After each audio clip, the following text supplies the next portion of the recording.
Oh man, this is embarrassing. This is really embarrassing. I have failed you, friends. I have failed you. Hey friends, welcome back to Prepping with Sarge. Recently I did a live stream with my friend Buckeye Girl Bushcraft. I will drop a link up to that up here in case you haven't seen it yet. But she and I were talking backstage before we went live about how it's so common in the content creator world and the influencer world to create content that just shows the perfect image of yourself. Like you almost should call it fake book instead of Facebook, right? And one of the things that I've noticed, I'm subscribed to the 10 biggest channels in the gardening niche in YouTube because I like to look and see what other people are doing and give me inspiration. But one of the things I have noticed is that most of these big channels do not show you their failures and their mistakes in the garden, just like the influencers for fashion and weight loss and things show these like filtered, perfect image of themselves. Not all of them, but many of them, right? Like they can't stand the idea of showing their mistakes. So she and I, Buckeye Girl Bushcraft and I, were talking about this and just talking about how if you really want to have some integrity within your niche and within your community, you should show your mistakes because we're human, right? Just because I'm somebody who does gardening content for YouTube doesn't mean that I don't have failures. What I was just showing you there was that I let my garden get overgrown in the wintertime. I do this every year. And then like, you don't usually get to see that. I'm showing it to you today to let you know, like when you see images of my perfect garden with no weeds and whatnot, that's fake. That's not reality, right? Like that's the influencer lifestyle. That's content creation because people want their audience to see the best version of whatever it is that they're doing, whether it be a perfect tomato. And the reality is everybody is going to get things like blossom end rot on their tomatoes. They're going to have crops that fail. They're going to have pest problems. They're going to have disease problems. And we should be showing those things to normalize and validate that there's a big learning curve to gardening, right? So many people get frustrated and they say, I tried gardening, but I killed everything. Well, that's not uncommon, especially in your first year. Don't give up. And even with my experience, and I've been gardening for over 40 years, there's things that I struggle with every single year. So just wanted to show you that. I'm going to do a little cleanup in that area and I'll show you the after effect, which is what you would normally see if you watch, gardening videos like this perfect weed-free garden. So I hope you enjoy this and it's validating for you if your gardening does not look perfect either.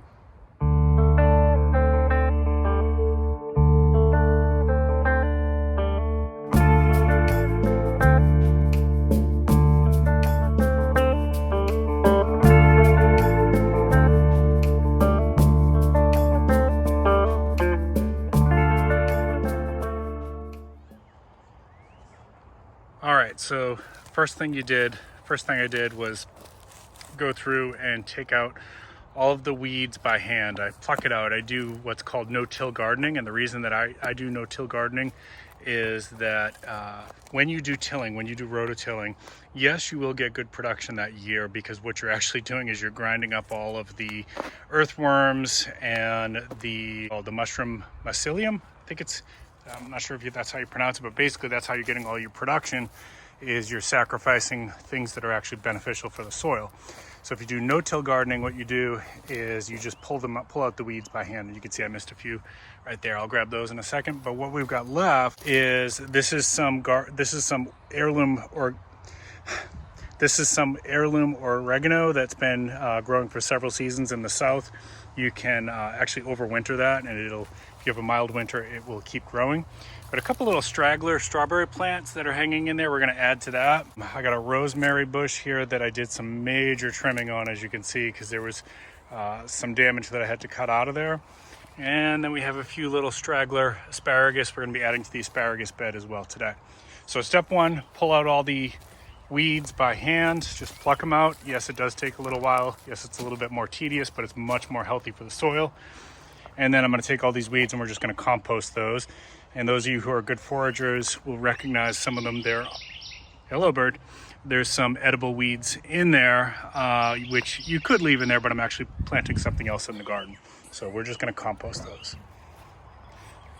All right, so I told you we were adding some new asparagus in here, and the way that you do this is you build a trench like that, plant them down, and then we're going to cover this with some new soil and compost. Go around this other side here. Same thing over here. We got some new plants that we're putting in, and we're just going to cover this with some new soil and compost just to the top of where it's starting to sprout out. And then as it comes in more, you add a little bit more throughout the spring until it's up to ground level. Okay. Now all of the plants that I'm showing you today, including the stuff that's been here for a while, came from Pinetree Garden Seeds, and I do recommend that if you use Pinetree Garden Seeds, they're at www.superseeds.com. Use coupon code SARGE10, you'll get 10% off your orders of $20 or more. All right, and then it's going to be hard to see on the camera, but we planted some strawberry crowns as well, just kind of adding to the couple little stragglers that were still alive here. And same thing, we're just going to plant the crown so that just the crown tip is exposed, and then we're going to cover it with a little bit of new fresh soil and compost, and then kind of keep an eye on it. And then in the next couple weeks here, we're going to go ahead and come back through and do a light layer of cypress bark mulch. All right, and that's pretty much it. As you can see, we got a light layer of soil now, new soil, covering those up. This is the after.